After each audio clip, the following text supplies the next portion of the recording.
Hey, what's up, YouTube? It's your boy Big Dizzle back at it with another video. Hope you guys had a good weekend, having a good week so far. Today, I was going to get on here and talk a little 49er football. They just had the NFL draft, so I was going to give my input of what I thought of what the 49ers did.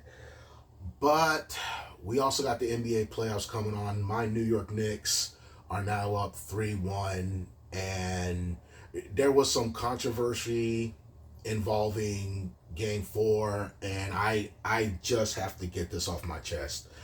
If you didn't watch the game, or if you haven't been paying attention, basically it came down to the wire. The Knicks were up 1, and Tim Hardaway attempted a 3.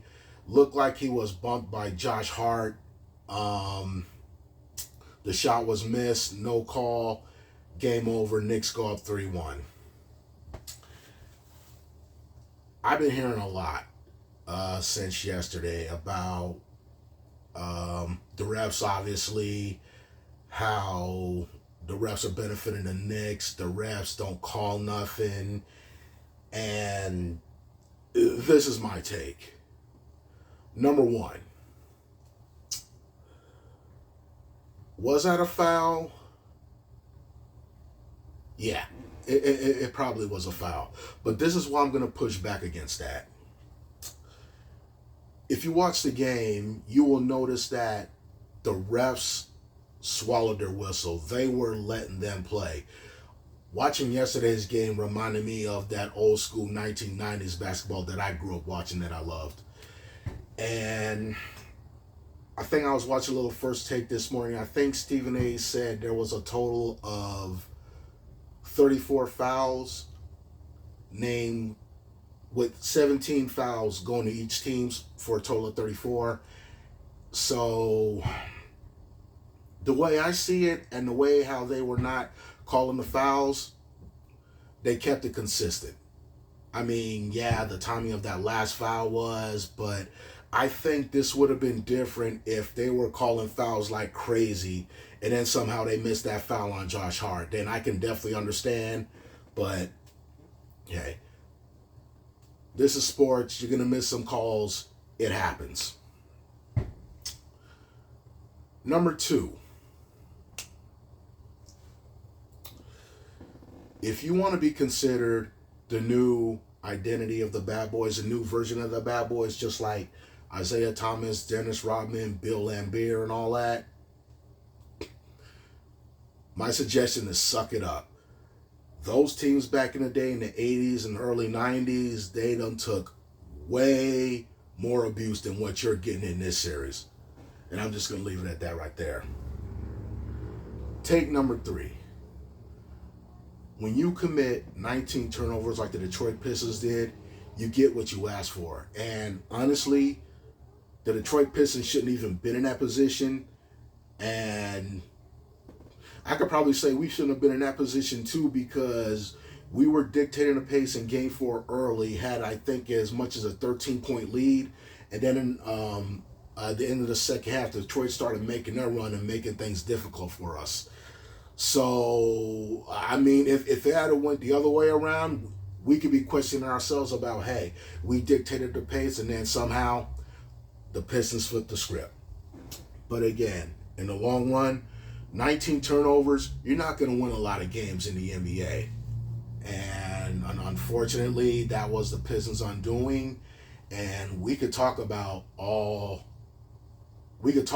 about the missed call and how it should have been a foul. But the way I see it, there were multiple fouls that could have been called on the Knicks that weren't called. There were multiple fouls on the Pistons that weren't called. Again, like I said, the refs were just letting them play the game. That's how it went. Knicks are up 3-1. And I know some people might disagree with this. Hey, I don't make the rules. And the Knicks are up 3. But I will say this has not been an easy series for the Knicks. We needed a 21-0 run to beat them in game 1, and then we went down game 2. And I think these last 2 games we've won by a total of 3 points. So this series has gone either way. I do think our experience helps us out a little bit more, and I can't say enough about Jalen Brunson. When he went out towards the end of the third quarter with the little ankle injury that he hurt early in the year and missed 15 games, I honestly thought the worst. We're fucked. But luckily, he was able to come back with 10 minutes left to go in the game, and he not only came back and played, I mean, he took charge. I mean, scoring 15 points in the fourth quarter, that's why he's Mr. Clutch. I can't leave out Cat. Down the stretch, that little turnaround jumper, and then, of course, that 27-foot three-pointer. I mean, I was laying in bed watching the game, and I mean, I just instantly jumped up and just pumped my fist. That was just a great play. That was just a great play. I'm still waiting for the Knicks to play more consistent ball for the whole game. I know that's a little hard to ask for, but that's what I'm hoping for. Just a little bit more consistency. If we get up with these double-digit leads, we got to keep the foot on the gas pedal. That's just all there is to it.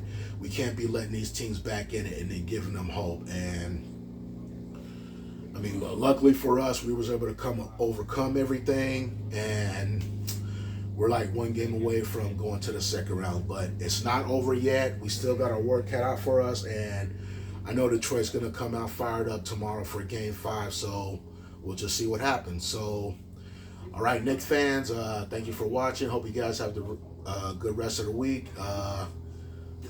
Let's go Knicks. Let's close out this series and get ready for round 2. So, all right, then. I'll get with y'all next time. Late.